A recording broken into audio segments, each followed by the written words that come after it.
Tema para análise agora aqui no NAU com o Jorge Ponte, meteorologista. Muito boa tarde, obrigado pela sua presença. Boa tarde. Antes de mais, e nós ouvimos muitas vezes, todos os anos, falar do El Niño. Afinal, o que é o El Niño? Bem, primeiro é preciso desmistificar que o El Niño não é propriamente uma tempestade, ou um furacão, ou um fenómeno meteorológico extremo que venha diretamente afetar a vida das pessoas ou colocá-las em perigo. O El Niño é um fenómeno climático, basicamente associado ao padrão de ventos que costuma ocorrer no Pacífico Equatorial. Portanto, o que costuma acontecer é um vento de leste para oeste no Pacífico Equatorial, que transporta as águas superficiais mais quentes da região da América do Sul para a Oceania, portanto, a Austrália, a zona de Indonésia, por exemplo. O que acontece no El Niño é que esse vento enfraquece e, portanto, a temperatura da água do mar sobe imenso na zona do Pacífico Equatorial, na região da América, e isso é que é um El Niño. Em anos contrários, portanto, isto é um evento climático cíclico, ocorre a Laninha, que é precisamente o oposto. O vento é mais forte e, portanto, transporta essas águas mais quentes mais para a zona da Austrália e da Indonésia, ficando as águas mais frias junto ao continente sul-americano. Este ano tem-se falado num super El Niño. Porquê é que os cientistas estão particularmente preocupados com o episódio 2026, com aquilo que vai acontecer este ano, ou pode acontecer? As projeções indicam que o El Niño pode ser um dos mais fortes já registados. No entanto, é preciso ter em conta que é um fenómeno climático e não está diretamente associado logo a padrões meteorológicos. Sabemos os efeitos que causam na região do Pacífico, isso é bem conhecido. Tipicamente ocorrem cheias, portanto, precipitação acima da média na América do Sul e provoca secas e temperaturas mais elevadas na região da Austrália, na região da Indonésia.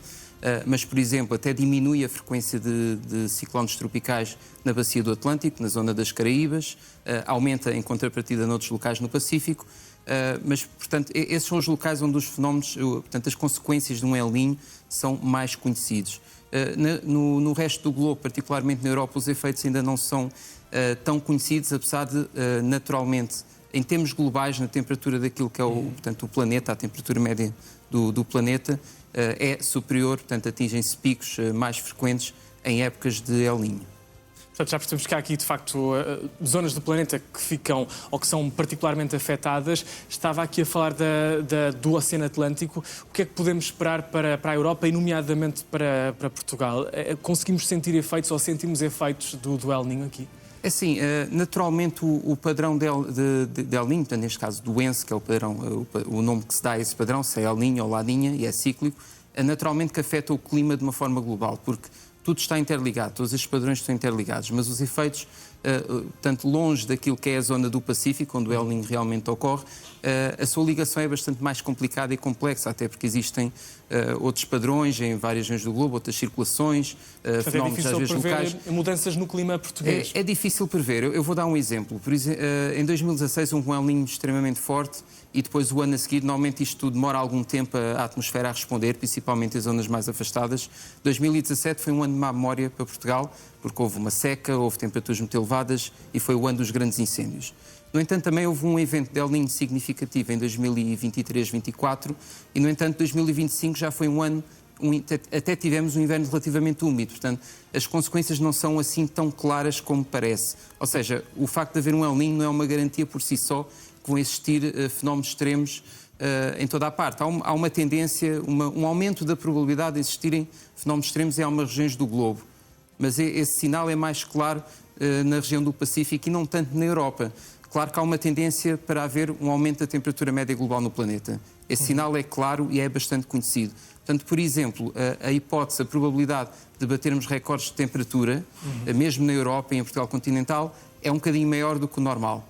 Mas os efeitos não são assim tão diretos, não tão conseguimos claros. prever como é que vai ser, por exemplo, este verão, se vai ser um verão mais quente ou mais frio, por assim dizer. Já agora deixa-me aproveitar também aqui a sua presença, sendo meteorologista do IPMA.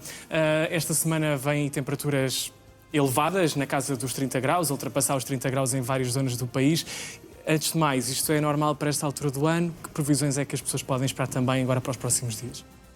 Portanto, pegando nas previsões, realmente a temperatura vai subir ao longo desta semana, principalmente a partir de terça, quinta-feira. A temperatura pode mesmo ultrapassar os 35 graus em alguns locais, particularmente do Alentejo, Capital do Tejo, os locais habituais, chegar aos 30 graus mesmo perto do litoral. Não é inédito para esta altura do ano, vão ser temperaturas bastante acima da média, daquilo que é normal, mas isto é relativamente normal no nosso clima. Portanto, temos um valor médio de temperatura que é habitual para esta altura do ano e temos períodos em que estamos um pouco abaixo desse limiar, que foi o que aconteceu, por exemplo, a semana passada, em que até houve precipitação, algumas trovoadas, etc. E na próxima semana vamos subir para um patamar bastante acima da média. Portanto, são oscilações relativamente normais de acontecer nesta altura do ano, especialmente já é uma fase de transição. Portanto, já da primavera já para o verão. Sim, a radiação solar já é maior, portanto já há massas de ar a aquecer, particularmente no continente africano, que se depois a sinótica se conjugar, a circulação atmosférica se conjugar, transporta essas massas de ar quente e a temperatura rapidamente pode ter flutuações bastante significativas em pouco tempo. Muito bem, Jorge Ponto, obrigado pela sua presença no NAL. Bom domingo, obrigado. Obrigado. Ora, e com o verão já a dar sinais, antes do arranque oficial da época balnear, as praias do Algarve já registram os primeiros dias de movimento. Na praia de Faro há quem aproveite este domingo para regressar à areia, entre banhos de sol e os primeiros mergulhos do ano.